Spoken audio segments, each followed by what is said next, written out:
আসসালামু আলাইকুম everyone, welcome to my channel. 2 রাত 3 দিনে কি কি অ্যাক্টিভিটি করলাম সাজেক গিয়ে আমরা সেইগুলাই দেখতে পারবেন পুরো ভিডিওতে। আমাদের যাত্রা শুরু হলো ঢাকার আরামবাগ থেকে। তো আমরা কি করেছি, 1.5 ঘন্টা আগেই বাস স্ট্যান্ড চলে আসছে। আমাদের বাস ছিল হচ্ছে রাত 12টা বাজে। তো সেই বাস আসতে অনেক লেট করছে জ্যামের কারণে। তো ফাইনালি আমাদের বাস চলে আসছে। তো চলে এলাম কুমিল্লাতে। তারপরে এই যে আমি আর আমার বোন খাচ্ছি একটু, আর বাহিরের ওয়েদার উপভোগ করছিলাম। ভালোই লাগতেছিল, ঠান্ডা ঠান্ডা বাতাস। তো দেখতে দেখতে চলেই আসলাম আমরা খাগড়াছড়ি জেলাতে। এই তো সকালবেলা সবার অবস্থা খুবই খারাপ, টায়ার্ড সবাই। এই তো ফ্রেশ হয়ে বসে আছি নাস্তা করার জন্য। এই তো আমার সিমরু বেবি মাশাআল্লাহ, সে অনেক অ্যাক্টিভ, দুষ্টামি করতেছিল। এখন পালা সাজেক যাওয়ার। যেহেতু আমরা সংখ্যায় কম ছিলাম, 4 জন ছিলাম, তো হচ্ছে আমরা বড় কোনো গাড়ি নিয়ে নেই, আমরা ছোট সিএনজি নিয়েছিলাম। এই তো মাশাআল্লাহ, রাস্তাগুলো এত সুন্দর, আপনার একবারের জন্য বোরিং লাগবে না। তো দেখতে দেখতে চলেই আসলাম দিঘিনালা চেকপোস্টে। এখন আমাদের সিএনজি ড্রাইভার চলে গেছে ওই পারমিশন নেওয়ার জন্য, আমরা ওয়েট করতেছিলাম। আমরা কি করব বসে বসে, তাই আমরা ভাবলাম একটু ডাব খাই, ডাব কিনে নিলাম। পারমিশন পেয়ে গেছে, এখন এই তো আমরা চলে যাচ্ছি সাজেক। আমার সাথে তোমরাও উপভোগ করো এত সুন্দর রাস্তা।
রাস্তাটা এত সুন্দর, কখন যে 3 ঘন্টা শেষ হয়ে গেল বুঝতেই পারলাম না।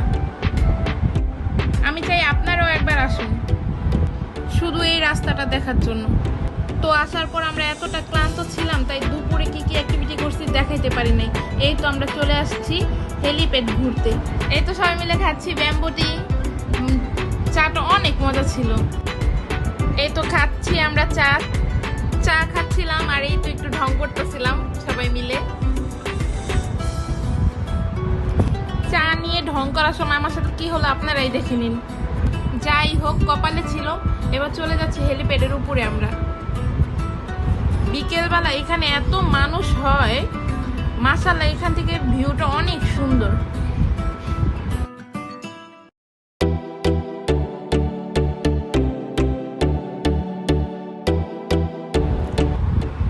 এই তো 2 বোন মিলে একটু ঢং করতেছিলাম। ডিম চপ পকোড়া এগুলা নিয়ে আসলো, তো খাচ্ছি, ভালোই লাগতেছে। আমার বেবির কাছে নাকি অনেক মজা লাগছে।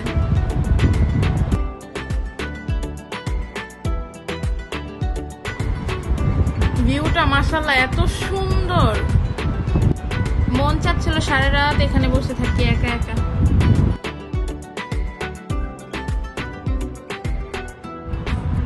এই তো 2 জন মিলে একটু ঢং করতেছিলাম পাবলিক প্লেসে, আমার খুবই লজ্জা লাগতেছিল। তারপর চলে গেলাম রাতের খাবার খেতে, ব্যাম্বো হাঁসের মাংস, অনেক মজা ছিল। আর এইখানের হোটেলগুলোতে না, আপনি যা খেতে চান আগে থেকে অর্ডার করে রাখলে ভালো। আমরা দুপুরেই অর্ডার করে রাখছিলাম, মজা ছিল অনেক, খাইলাম।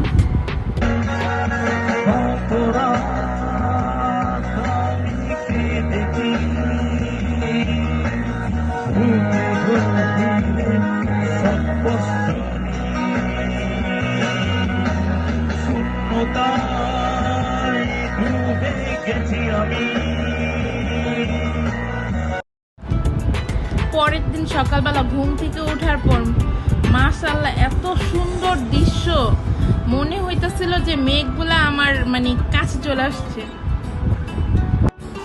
আমার মনে হচ্ছিল আমি হাত দিয়ে সবগুলা মেঘ ধরতে পারবো। আপনারা একবার হলেও সাজেক আসবেন, একবার হলেও, শুধুমাত্র এত সুন্দর মেঘ দেখার জন্য।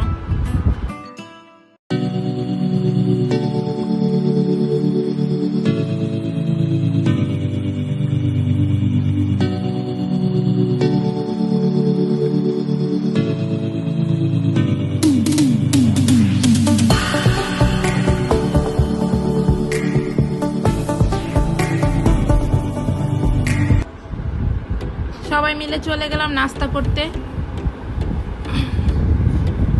নাস্তা করে চলে যাব কংলাক পাহাড়ে আমরা সবাই।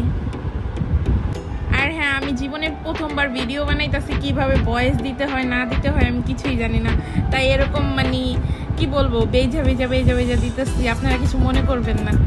আর আর সাজেকের চাগুলা না আলাদা রকম মজা।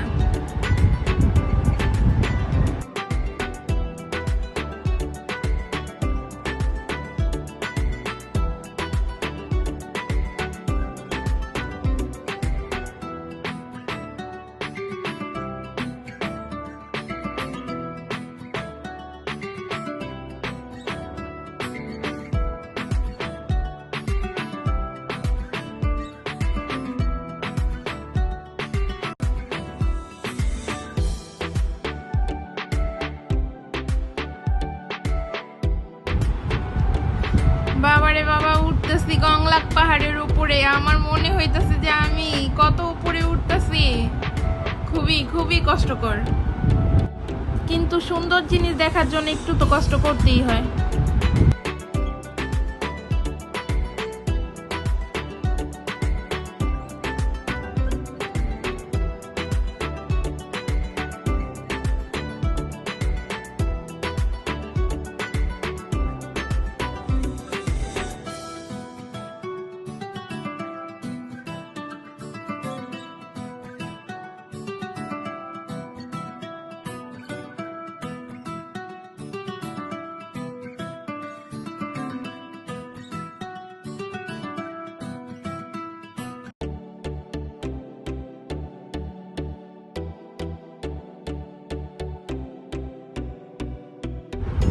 মাশাআল্লাহ, পাহাড়ের উপরে থেকে এত সুন্দর ভিউ, অনেক সুন্দর।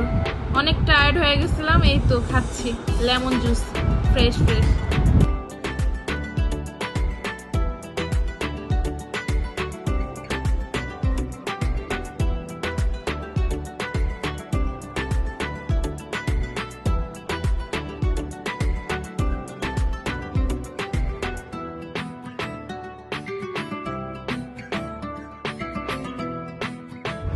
কংলাক পাহাড় থেকে চলে যাচ্ছি লোসাই গ্রাম ঘুরতে। আমার মেয়ে লোসাই গ্রাম ঘোরার জন্য খুবই এক্সাইটেড।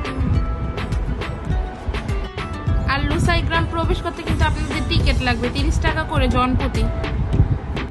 এই যে আমার বেবিটা আসতে না আসতেই ফাইজলামি শুরু করে দিচ্ছে, তার খুবই ভাল লাগছে লোসাই গ্রাম।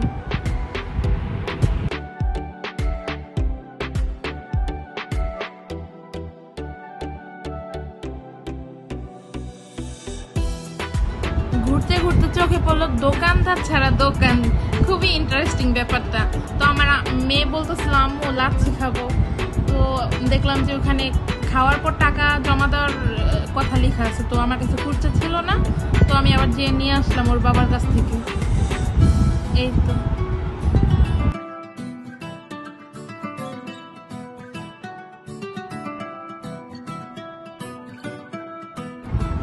সবাই মিলে ডিসাইড করলো যে পাহাড়িদের ড্রেস পরবে, ড্রেস পরে পিকচার নিবে, তো চলে গেলাম ড্রেস নিতে।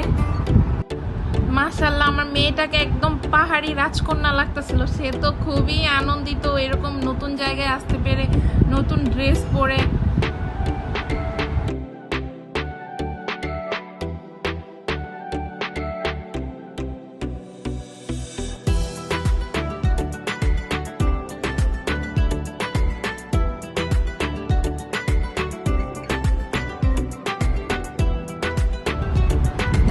ফ্রেশ হওয়ার জন্য চলে গেলাম হোটেলে।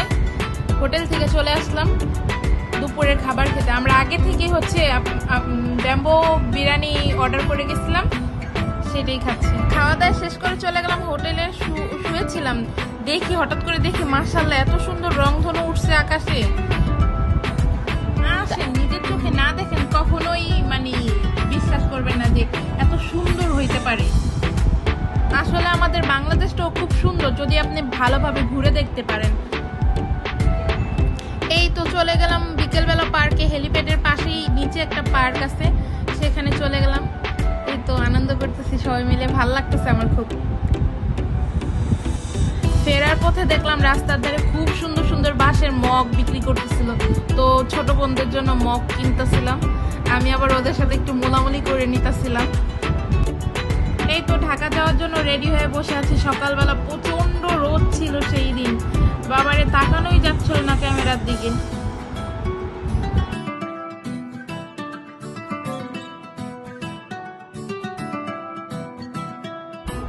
আমাদের বাস ছিল আমাদের বাস ছিল রাত 10:30টার দিকে, তাই আমরা কি করছি সকাল 10:30টার স্পটেই চলে গেছি।